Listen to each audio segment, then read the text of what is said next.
No importa el tipo de proyecto que vayamos a afrontar, en cualquier caso, para utilizar un temporizador siempre tendremos que crear una instancia. La forma más sencilla de crear esta instancia es, como hemos visto en la lección anterior, arrastrando uno de los temporizadores desde la librería hacia el shelf del diseño de pantalla que estemos creando. Así, este timer se añadirá como un control más y por tanto se creará una instancia automáticamente en nuestra aplicación.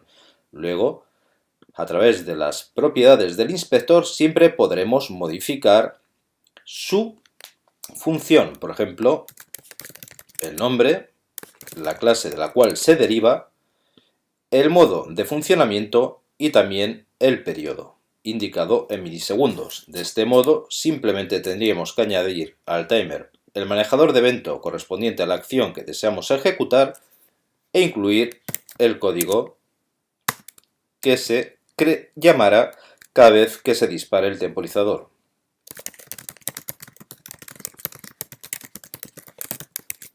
De esta forma logramos crear de una forma muy sencilla temporizadores que se ejecutan a intervalos regulares, tal y como hemos indicado, y que permanecen en todo momento en el ámbito de ejecución de la aplicación, puesto que pertenecen a la ventana. Si nosotros cerrásemos la ventana,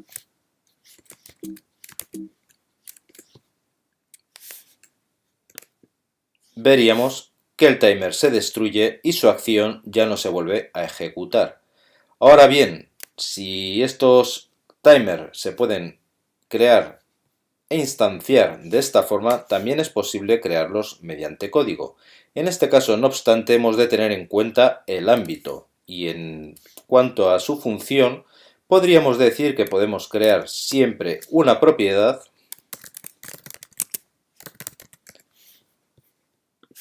y posteriormente asignar a esta propiedad desde cualquiera de los eventos o controles del código una nueva instancia.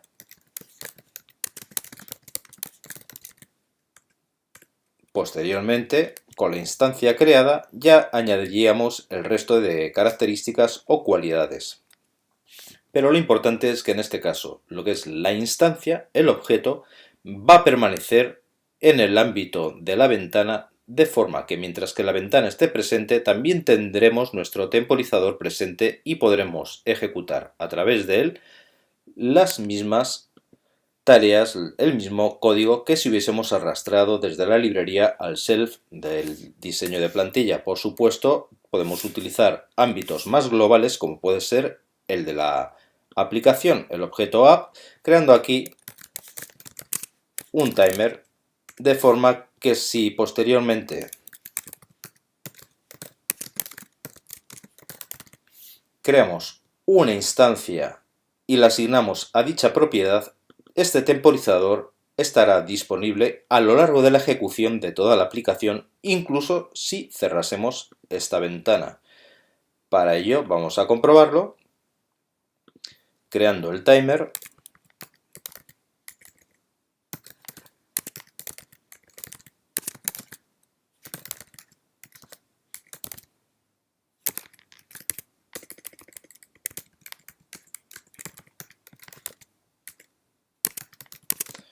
Indicando también el modo de ejecución.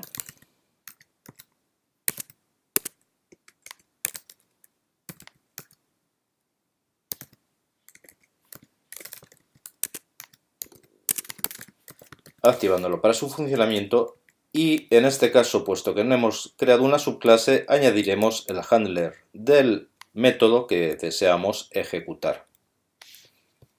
Dicho método también colgará en este caso de la aplicación.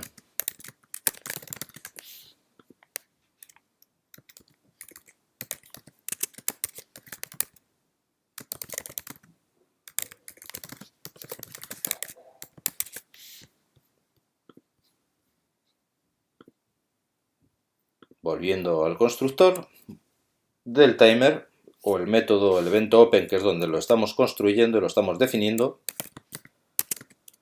indicaremos que queremos sustituir el método action o el evento action de myTimer, que es el que hemos creado, con la dirección del método de la aplicación.